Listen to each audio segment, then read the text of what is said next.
So hello, good morning dear aspirants, welcome to our channel Banker Choice. So guys, this video is oriented to SBI Junior Associate Prelims से oriented हम लोग बात करने वाले हैं। और आपको पता है इसमें मैं बताऊंगा लास्ट ईयर मैंने कैसे प्रीलिम्स क्रैक किया था, इसमें कैसे क्या इतना स्कोर किया था, गेन किया था और लास्ट 10 डेज में क्या कुछ किया था। वैसे आपको पता है 8 आप सितंबर आज हो चुकी है और लगभग 20, 21, 27 को आपका एग्जामिनेशन है। यदि आपके 20 को एग्जामिनेशन तो 11 दिन के आसपास ही आपके पास टाइम है, उसमें एक दिन और ट्रेवल वगैरह में लग जाएगा तो 10 दिन मान सकते हैं हम लोग।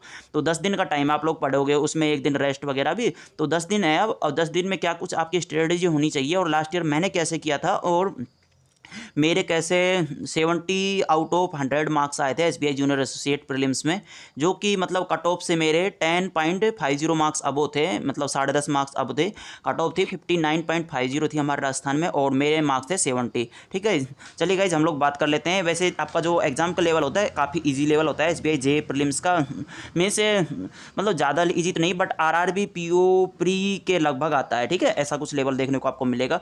और इसमें बात करें इंग्लिश का लेवल, इंग्लिश का काफ़ी डुएबल लेवल आया था, इंग्लिश का भी और रीजनिंग का भी और क्वांट का भी काफ़ी इजी आता है, ऐसा कोई टफ पेपर नहीं आता है। ठीक है, आरआरबी पीओ प्री जैसा ही आता है लगभग। ठीक है, काफ़ी बार वहाँ पर भी टफ शिफ्ट होती है, यहाँ पर टफ शिफ्ट होती है, बट आईपीएस पीओ प्री से तो काफ़ी डाउन आता है, मतलब ठीक है ये। चलिए अब मैं आपको बता देता हूँ मैंने लास्ट 10 डेज में क्या कुछ किया था, मेरे कितने मॉक टेस्ट में स्कोर वगैरह आते थे लास्ट ईयर। अभी तक तो मैंने एसबीआई जे प्रीलिम्स का अभी इस बार तो कोई मॉक टेस्ट नहीं लगाया, बिकॉज मैं आईपीएस पीओ मेंस का के लिए फोकस कर रहा हूँ। ठीक है, देखिए लास्ट टाइम मेरे मॉक टेस्ट में स्कोर आते थे, गाइडली के मॉक टेस्ट की बात कर रहा हूँ मैं, मतलब 60 के अप्रोक्स मार्क्स आते थे जब मेरे लास्ट 10 दिन के आसपास बचे थे, जब 60, 62, 63 इतने मॉक मेरे आउट ऑफ 100 गाइडली के मॉक टेस्ट में आता था एसबीआई जे प्री में। और लगभग 5 दिन पहले मेरे 65, 68 से 7, 68 ऐसे कुछ मार्क्स। मैं स्ट्रेटेजी बताऊंगा, इस वीडियो में जुड़े रहना आप लोग, वीडियो को लाइक कर देना आप लोग, चैनल को सब्सक्राइब भी कर सकते हो। ठीक है, लाइक नहीं करते आप लोग।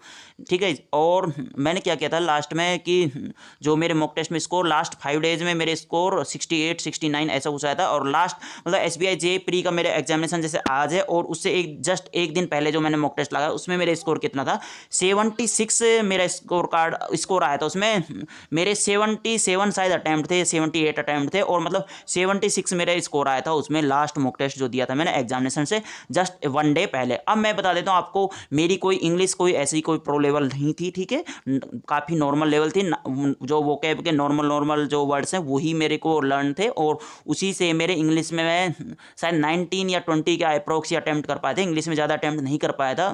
ठीक है, मेरे ज़्यादा अटैम्प्ट थे जो क्वांट और रीजनिंग में थे, आउट ऑफ 35 शायद क्वांट में मेरे थे 29 अटैम्प्ट, मतलब 6 क्वेश्चन शायद मैंने क्वांट में स्किप किए थे। और रीजनिंग की बात करूँ आउट ऑफ 35 मेरे 32 अटैम्प्ट थे, शायद मैंने 3 क्वेश्चन स्किप किए थे रीजनिंग में। वो भी 3 में क्या है, एक तो यार वो ब्लड रिलेशन का जो पजल था ना ब्लड वाला, उसमें बीआर वाले पजल में क्या हुआ कि वो 2 नंबर का था, वो मेरा एक स्किप हो गया था उसमें, मतलब 50 सेकंड का टाइम भी दिया, फिर मेरे को लगा नेगेटिव नहीं करना चाहिए, वो एक मीनिंगफुल वर्ड वाला मैंने स्किप करके आया था, मतलब 32 मार्क्स का मैं अटैम्प्ट करके आया था रीजनिंग में। ठीक है, तो ये मैं बता रहा हूँ। और देखिए मॉक टेस्ट में क्या ही होता है कि मॉक टेस्ट आप लोग अभी भी लगा रहे हो, आपके यदि 55 ही मार्क्स आ रहे हैं तो अभी भी घबराने की आवश्यकता नहीं है। ठीक है, वैकेंसीज वगैरह काफ़ी डाउन है बट ऐसा कुछ नहीं है। ठीक है, मॉक टेस्ट का लेवल आपको एग्जाम लेवल से थोड़ा अप ही मिलता है। ठीक है, एग्जाम लेवल आपको मॉक टेस्ट से थोड़ा डाउन ही मिलेगा, बट ये एग्जाम का आप लोग प्रेशर लेते हो नहीं लेते हो ये भी चीज़ है भाई, एग्जाम में मार्क्स इसलिए आप लोगों के कम भी आते हैं। सेकंड थिंग ये है कि अभी आप लोग देखिए मॉक टेस्ट दे रहे हैं, तो जैसे आपने मॉक टेस्ट लगाया एसबीआई जे प्री का, उसके बाद उसका एनालिसिस कीजिए। एनालिसिस में क्या करते हैं कि जो क्वेश्चन आपके रॉन्ग हुए सबसे पहले उनको देखिए क्वांट रीजनिंग इंग्लिश में, उसके बाद सेकंड टाइम उनको देखने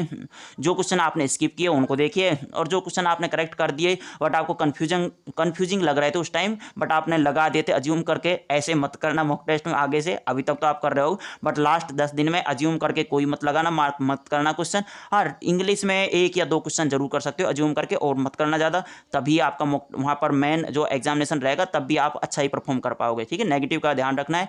और सेकंड थिंग यही है कि अब आप मॉक टेस्ट डेली बेसिस पे 2 मॉक टेस्ट लगा सकते हो यदि आपके 50 से भी बिलो मार्क्स आ रहे हैं, और नहीं तो 1 मॉक टेस्ट भी सफिशियंट होता है। साथ में क्लासेज वगैरह कीजिए जिनसे आपको लगता है स्पीड वगैरह इंक्रीज हो सकती है, यदि सिंप्लीफिकेशन वगैरह इनमें आपकी जो नंबर सीरीज वगैरह वगैरह इनमें आपकी जो स्पीड कम आ रही थी उनके आप सेट लगाइए। DIA पजल में आपका टाइम लग रहा है तो DIA पजल की स्पेसिफिक क्लासेस कीजिए या PDF से कीजिए, किसी सोर्सेज की कर सकते हो, ठीक है। और आपके पास फिर भी मैं बता रहा हूँ आपके अभी मॉक टेस्ट में कम मार्क्स आने के, यदि गाइडली का मॉक टेस्ट नहीं, गाइडली का मॉक टेस्ट ले लीजिए। इसमें आप लोगों के यदि अच्छे मार्क्स आएंगे नहीं यदि गाइडली के मॉक टेस्ट में, तो आप मेन एग्जामिनेशन में भी गाइडली से मॉक टेस्ट से कम 5 मार्क्स अब ही लाओगे जहाँ तक, ठीक है। मेरे वैसे 75 आए थे गाइडली मॉक टेस्ट में, बट वहाँ पर 70 आए बिकॉज ऑफ इंग्लिश में मैं थोड़ा अटेम्प्ट ज़्यादा कर आया था, एज्यूम वर्क ज़्यादा कर आया था, ठीक है। मेरा इंग्लिश काफ़ी डाउन था भाई, ठीक है। क्वांट और रीजनिंग के दम पे मतलब निकल गया था मेरे pre. So best of luck guys, thank you so much. और SK41 कूपन कोड यूज़ करके गाइडली का कोई भी आप लोग प्लान परचेज कर सकते हो। Thank you guys, love you all.